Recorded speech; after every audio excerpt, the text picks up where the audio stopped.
Hello everyone. So students, today we are going to solve the 10th question of exercise 1.1. Let's see what is given in the 10th question. So 10th question है write each of the following in numerals. यानी कि बोल रहे हैं question में कि ये जो दे रखे हैं उनको न्यूमरल्स में लिखना है, वर्ड्स में दे रखे हैं, नंबर्स में लिखना है आपको. उससे पहले कि ये जो दे रखे उसमें आपको ये चेक करना है कि ये इंडियन सिस्टम ऑफ न्यूमरेशन है कि इंटरनेशनल सिस्टम ऑफ न्यूमरेशन है. उसके बाद आपको कन्वर्ट करना है. तो पहले तो ये देखिए करोड़ दे रखा है, तो crore Indian system of numeration में आता है. तो यहाँ पे पहले है 5 करोड़, तो यहाँ पे 5 लिखेंगे. 5 करोड़ 42 लाख 39 है. तो पहले 5 लिखेंगे. करोड़ कंप्लीट, एक पीरियड कंप्लीट होने के बाद कॉमा आता है, तो कॉमा डाल दिया. फिर है 42 लाख, तो यहाँ पे 42 लिखेंगे और लाख का पीरियड कंप्लीट हुआ इसलिए कॉमा. इंडियन सिस्टम में दो दो दो के बाद कॉमा आता है. फिर यहाँ पे 39 लिखा है, 1000 का पीरियड नहीं दिया है, तो 1000 का पीरियड वैकेंट है तो वहां पे 0 डाल देंगे. ठीक है. फिर है 39, लेकिन जो वंस का पीरियड होता है वहां पे 3 डिजिट आती है, 100, टेंस और वंस की. तो यहाँ पे सिर्फ 39 दिया है तो एक 0 डालेंगे और 39 लिख देंगे. तो ये जल्दी से आपका सॉल्व हो जाएगा, लेकिन आपको हमेशा ध्यान रखना है कि कौन सा पीरियड कंप्लीट हो रहा है. फिर वहां पे कॉमा डाल दो. अगर वो पीरियड नहीं दिया हुआ है तो वहां पे 0 भी डालना है. ठीक है. फिर नेक्स्ट देखते हैं कि 621,005. अब ये देखिए 621,000, ये नंबर के बाद 1000 है, तो ये इंटरनेशनल सिस्टम ऑफ न्यूमरेशन है, क्योंकि इंडियन सिस्टम में ऐसा कुछ नहीं आता है. ठीक है. तो इसका आंसर क्या होगा कि 621 लिखो, ऐसे लिख देंगे 621. और उसमें क्या होता है कि इंटरनेशनल सिस्टम ऑफ न्यूमरेशन में 3 डिजिट के बाद कॉमा आता है, तो यहाँ पे कॉमा डाल दिया.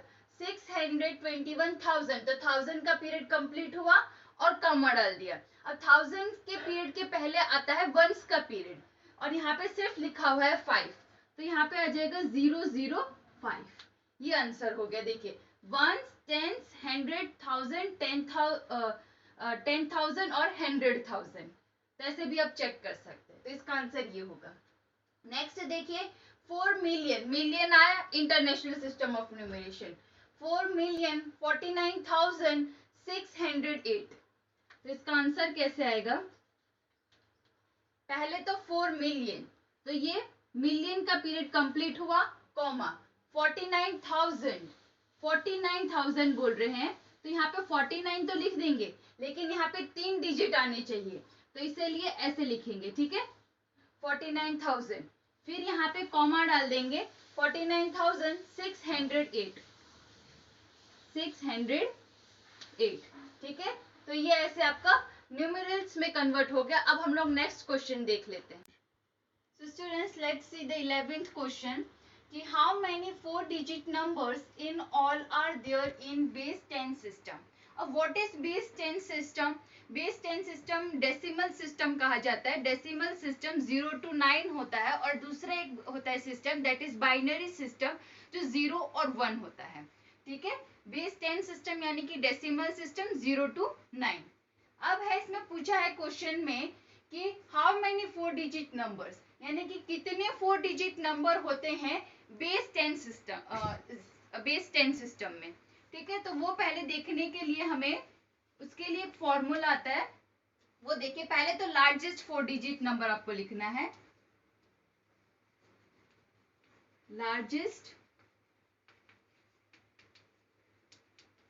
4-digit number. ठीक है. तो लार्जेस्ट 4-digit नंबर, और दूसरा लिखना होता है स्मॉलेस्ट 4-digit नंबर.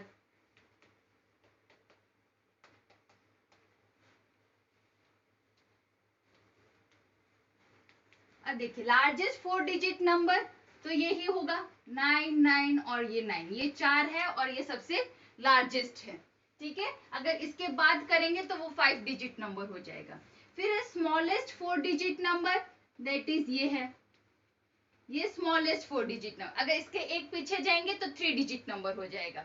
तो अब इसका लिए फॉर्मूला आता है कि 9 largest 4-digit number minus smallest 4 digit number plus 1। ठीक है, ये फॉर्मूला है। ये 4 डिजिट नंबर पूछा, अगर 5 डिजिट नंबर पूछा होता तो यहाँ पे लार्जेस्ट 5 डिजिट नंबर आता, यहाँ पे स्मॉलेस्ट 5 डिजिट नंबर आता। तो यही फॉर्मूला सब में यूज होता है। तो आपको ये फॉर्मूला याद रख लेना है कि largest 4 digit number minus smallest 4 digit number plus 1। तो अगर ये करेंगे तो आंसर क्या आ जाएगा, 9000। तो ये आपका आंसर है इस क्वेश्चन का। ठीक है, अब नेक्स्ट क्वेश्चन देख लेते हैं। Now see the next question, that is 12th question. Form the greatest 6 digit number using the digits 1, 4, 3, 5, 0 and 7 each only once. अब इसमें बोल रहे हैं कि 6 डिजिट नंबर लिखना है आपको। 1, 2, 3, 4, 5, 6। ठीक है, 6 डिजिट नंबर है और कौन से डिजिट्स को यूज करना है, 1, 4, 3, 5, 0, 7। इस डिजिट को यूज करके ग्रेटेस्ट बनाना है, ग्रेटेस्ट 6 डिजिट बनाना है। और ईच ओनली वंस, यानी कि रिपीट नहीं होना चाहिए, हर नंबर सिर्फ एक ही बार आना चाहिए। तो ग्रेटेस्ट डिजिट के लिए तो ये देखिए, ये नंबर है 1, 4, 3, 5, 0, 7। अगर इसमें से हम लोग देखें तो सबसे ग्रेटेस्ट नंबर है 7, 7 लिख दो। 5 है, उसके बाद 5 लिखो। फिर उसके बाद है 4, तो 4 लिखा जाएगा। फिर है 3, तो 3 लिखो। फिर 1, तो 1 और फिर 0। तो ये बन गया आपका greatest 6 digit number, greatest 6 digit number. ऐसे ही सारे ग्रेटेस्ट टर्म लिख के आपको ऐसे 6 डिजिट नंबर बना देने हैं। तो अब नेक्स्ट क्वेश्चन देख लेते हैं हम लोग क्या है। नेक्स्ट क्वेश्चन है 13th क्वेश्चन। उसमें बोला है कि write the number corresponding to each of the following.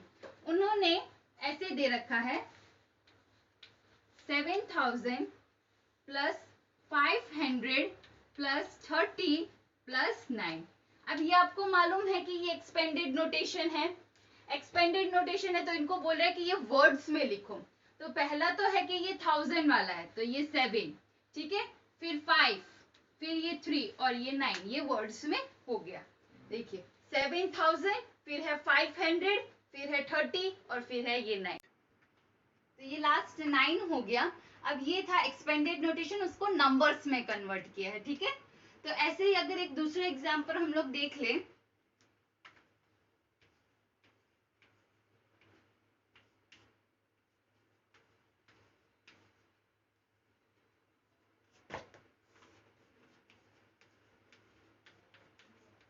ये अगर एग्जाम्पल देखे तो यहाँ पे 60,000, 3,000, 600 और ये 7 है। अगर इसको भी वर्ड्स में लिखना है तो पहले तो ये लिख दो। तो ये हो गया 1s, 10s, 100, 1000 और ये 10,000, तो 63,607, ये ऐसे आएगा। ठीक है, अब यहाँ पे हमारी ये पूरी एक्सरसाइज 1.1 कंप्लीट हो जा रही है। अब इसके बाद हम लोग देख लेंगे नेक्स्ट लेक्चर में comparison of numbers and successors and predecessors and then exercise 1.2। तो यहाँ आज ये एक्सरसाइज 1.1 फिनिश कर दिया है। Thank you.